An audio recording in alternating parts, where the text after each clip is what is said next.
La publication des résultats de la campagne de mobilité annuelle pour la rentrée 2020 est parue le 23 avril et nous a amené à dresser, nous les élus paritaires, coordonnateurs et coordinatrices, déjà un premier bilan négatif de cette campagne qui, je rappelle, est initiée maintenant essentiellement aujourd'hui par l'administration seule.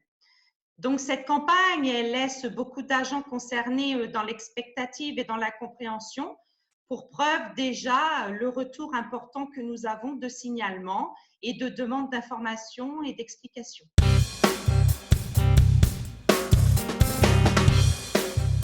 Tout d'abord, nous avons mis en évidence et dénoncé des erreurs sur la forme de la note de service en elle-même, mais ensuite sur le fond et à partir directement des remontées des collègues.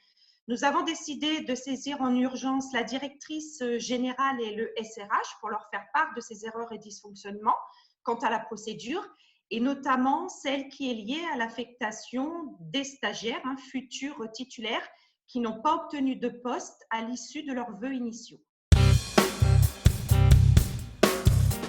À la moindre interrogation vous concernant sur cette campagne de mobilité, nous vous encourageons donc à nous mandater, à nous interpeller, les élus paritaires, coordonnateurs et coordinatrices, pour vous accompagner dans un recours si vous entendez contester la décision qui est prise par l'administration. Donc, à titre d'exemple, qu'est-ce que vous pouvez faire?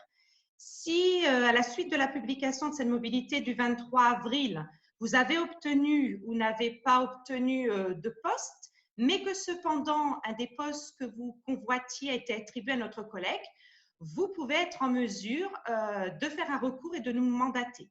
Alors pour cela, vous allez devoir vous tourner vers nous, les élus paritaires, nous adresser un mandatement que vous remplissez et que vous signez.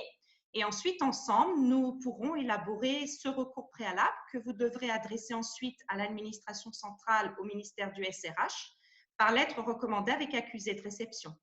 L'administration, elle aura 2 mois à la date de la notification de cette lettre pour vous répondre. Si celle-ci ne le fait pas, cela vaut refus. Et donc, vous aurez 2 mois pour ester en justice si vous le souhaitez. Des lettres types de recours préalables sont à votre disposition directement sur notre site. Il y a une lettre type pour les titulaires et une lettre type pour les stagiaires. Soyez donc assurés de notre engagement pour vous accompagner dans cette démarche et faire valoir vos droits.